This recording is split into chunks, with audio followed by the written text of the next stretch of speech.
in the history of combat sports, 2 women headlining a card, 2 women co-main eventing a card, and I think one of the big things to talk about is how stacked this card was and how it started to kind of crumble. In a situation like this, you know, we did, 2 women fought tonight, and there's no doubt, Ronda Rousey, we all know what a huge star she is. What makes a great fight is when you know the 2 participants in the main event, you know it's going to be I mean, everybody knew that this was going to be a badass fight. It was one of those type of fights. Staples Center in Los Angeles, 17,654 people, a gate of almost $3 million, and pay-per-view trends have been very nice. It's looking like this is going to be a good pay-per-view. No women in the history of combat sports have ever done anything remotely close to this. And, you know, it's awesome. Coming from the guy who said we'd never do women's MMA, you know, I keep getting kicked in the face with that one. But nobody could have predicted how insane this would be, and it's not just the 135-pound division; it's the 100. I mean, anybody who was at the Welcome to the Show press conference today, people love Carlos Esparza, you know, and that fight with her and Joanna is going to be awesome, and you know, there's this thing. Maria Shriver was here tonight because she wanted to see this fight going down at Staples Center, and she's fascinated by this whole thing, and they should be. I say this all the time. There's this thing going on. And I talk about it when you say, you know, a lot of women's sports are ridiculed. It's the WNBA. You know, women's golf, they hit from shorter tees. Women's tennis, they don't hit as hard. Nobody shits on a Ronda Rousey fight. You know what I mean? More stars than we've ever had out tonight. The place was packed. People, when those 2 women walked out tonight for the main event, almost 18,000 people were standing out of their seats going crazy. It's incredible. And it's so cool to be a part of something like this. Do you think we're at a stage with Ronda where it's kind of like Tyson was, people, it didn't matter who he was fighting, that, you know, some people say, well, I don't want to see a 14-second fight, but yet the pay-per-views are, you know, are so big. Do you think that that's the kind of stage you're at now with her, that no matter who you match with? We literally just had this conversation 5 minutes ago. Yeah, there's no doubt about it. I mean, she is without a doubt that female version of him. And I told her, we just talked about this, and it got to a point with the Tyson thing where, well, tonight, let's talk about tonight. Tonight, you guys have been around the fight game for a long time. There's very few situations where a fight goes 14 seconds and the crowd is cheering and going crazy and like looking at each other with their mouths open. And everybody knows how awesome Ronda is.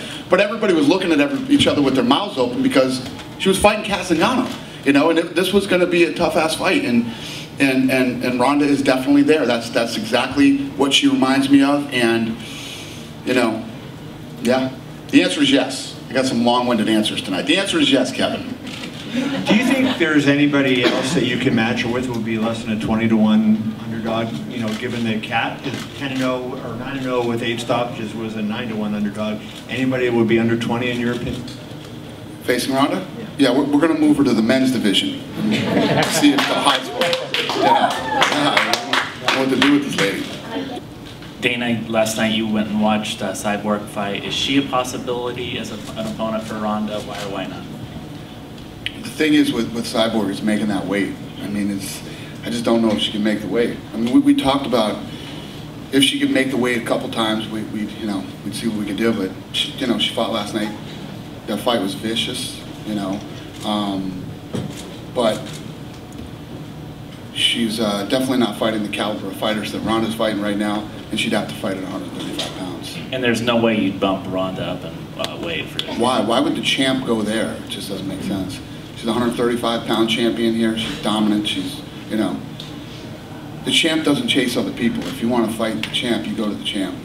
Did Holly do enough to make herself the best possible candidate for Ronda? Listen, a lot of hype came in around Holly, and you know, what people have to understand for Holly, it's her first time here. It's her first time in the UFC, and I talked to her about this tonight too. I was asking her, you know, I don't care how many titles you've won, how many places you fought. When you come in here, it's a completely different ball game. You know, you burn a ton of nervous energy, you dump some adrenaline, and you know, she went in there tonight and she performed. She slid right into the co-main event position, and she did a great job.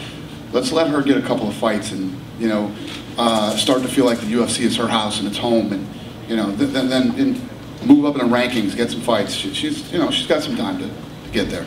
Holly wasn't the only name that Ronda mentioned after her win. She also mentioned Betch Correia, and Betch was backstage today saying she'd basically do anything to get a title shot. How realistic is that from your perspective at this point? Yeah, she came up and said, I want to go into the octagon after Ronda fights, and I want to get in her face, and I want to do this and that, and I want to fight Ronda, I want to fight Ronda. And then Jessica, I said, if anybody gets that fight over me, I'm whooping somebody's ass. And everybody wants to fight her, so it's a good problem to have. Who's crazier for a title fight, Vitor Belfort or Betch Correia? Betch is pretty aggressive. She's been pretty aggressive about a fight. She's undefeated. I don't know. We'll see what happens. And, you know, Ronda doesn't really worry about it. Ronda will fight anybody. Anytime we call and say, how about this one? Yep. How about that one? Yep. She'll fight anybody. So we'll figure it out. And then if I could continue to harp on the subject, you mentioned to ESPN to Brett, or actually Brett wrote this the other day. UFC executives were involved in the negotiation of Cyborg's contract extension, but her fight purses are paid for by Invicta. What does that mean? I mean, what does that mean? You guys were involved in the negotiation for her contract extension? I said that? No, Lorenzo said that. Oh, you're gonna have to ask Lorenzo that. Can you? I mean, what is Cyborg's status with Zuffa at this moment? I don't know. Call Lorenzo on Monday. Talk to him. Thanks. He's all bummed out. He had one question and I didn't answer it. I'm sorry.